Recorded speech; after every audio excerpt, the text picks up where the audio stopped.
Nissy834 said, do you have any tips for focus, major issues which leads to procrastination and stress? Historically, if I really need to get a significant chunk of work done that I don't want to do, the Pomodoro technique has been effective, not 100% of the time, but setting a stopwatch for 25 minutes, setting it, and then just start working. You used to force me to do that. Yeah. After the 25 minutes, then you get a 5-minute break, and you can do 25 and 5, you can do 45 and 10. And this is actually like a clinically backed, like they've run research on this, and it is effective for boosting focus and productivity. During the rest time, don't just be on your phone stimulating yourself. I've actually found that doing a 5-minute meditation or just laying on the floor and like not a nap, but closing my eyes and resting for the 5 minutes before going back into the work is most effective if I want to do 4 or 5 cycles of those blocks of work. You're a big lay on the floor guy. High quality sleep, getting enough sleep, both boost productivity and focus. Hydration, I find that I can focus better when I'm hydrated. Having a knowing what time of day is like your golden hour, your most productive time. Evenings for some, most people it's not afternoons. Mornings for a lot of people. And then protecting that time. For me, it's generally mornings. And so wake up, have caffeine, and have that block of time where I know I'm going to get my most difficult work done. Because if I don't do it in that window, it's very unlikely to get done for the rest of the day. And then I'm going to have to wait till the next day. So knowing about yourself what time of day that is and then protecting that time is might be beneficial. What do you got, Jordan? I think you're going to like what I'm about to say. Cool. I think the greatest enemy of productivity is comfort. Say more. I knew you'd like that. And I say this, by the way, from a currently very comfortable position. The most productive I've ever been in my life is when I was the least comfortable with the situation that I was in, with my present life situation, whether it was financial or whatever it was. When you're comfortable, that's a luxury. It's a luxury to feel comfortable, especially relative to the entire world. And when you're comfortable, it's very difficult to say like, all right, I am now going to do something that I really don't want to do because I'm comfortable here. Whereas when you're chronically uncomfortable, it's easier to motivate yourself to be productive because that productivity can lead to a place of comfort. So it's like you're almost doing it to get out of that uncomfortable situation. But when you're comfortable, why bother getting out of it? Because you're already comfortable. And so this is one of the reasons why I think, and we've spoken about this before, and there's even recent research on it, one of the reasons why like anger can lead to productivity. And I also think that fear can lead to productivity. Anger and fear are not things that you're feeling when you're comfortable.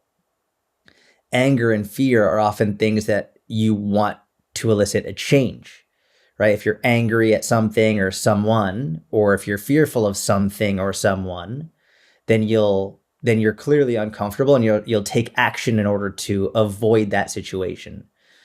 Whereas when you're comfortable, why bother? And so I think some of the most successful people in the world have found ways, either synthetically or like psychologically, they figure out a way. Either they figure out a way or they just are that way, in which they're hardwired to never be comfortable or to be able to switch on and switch off the comfort as needed. And so I don't know if this is giving any practical advice, but I know for me, I'm one of those people who I almost have to put myself in an uncomfortable situation in order to be really productive, in order to achieve the productivity that I really want. And I think it's harder for me now than it was 10 years ago because I'm significantly more comfortable now than I was 10 years ago. But you better believe there was a big shift or a major event happened that really screwed me up and I was uncomfortable, then you better fucking believe I'd be way more productive than I am right now. But it wouldn't be a strategy or a tactic. It would just be real. You would inherently and naturally be more productive and Correct. be more able to focus. Correct. So I think if you're really comfortable, I mean, I think Michael Jordan was one of the prime examples of this, right? Where he would manufacture anger. He would manufacture things in order to create anger for him to perform at a higher level, or for him to perform when he was really sick, for him to do things that regular people just wouldn't do. And I think there's something to be said for it, that maybe figure out a way to make yourself uncomfortable, whether it's creating a competition with yourself or with other people, whether it's making up something in your head that didn't actually happen.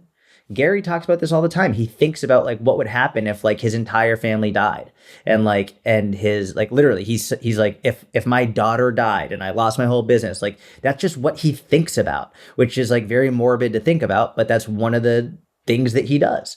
And I think that maybe experiment with this like weird role play in your head of this fucking situation that could be awful, to see if it puts you in a mindset of like, okay, well now I'm going to be productive. It's like, when you think about that stuff, all of a sudden the scrolling on Instagram becomes far less important. It's like, all right, I just thought about my spouse dying. I need to get to work.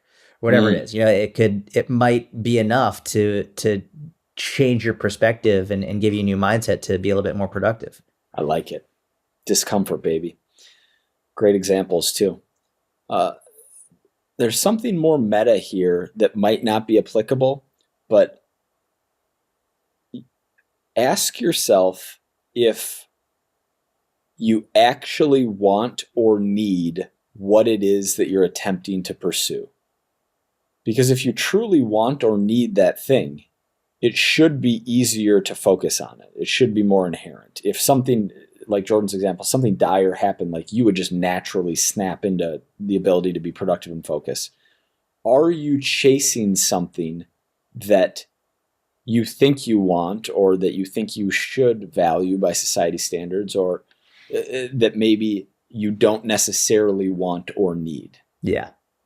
Oh, I'd be remiss if I didn't say that doom scrolling is definitely frying your dopamine receptors and making it harder to focus. So reduce the constant stimulation coming in and you'll find output easier. Agreed. I'll let you know if that's true. We're only on day 4.5, but I'll let you know if that continues to be true in the coming days, weeks, and months, and years, and decades, centuries, millennium.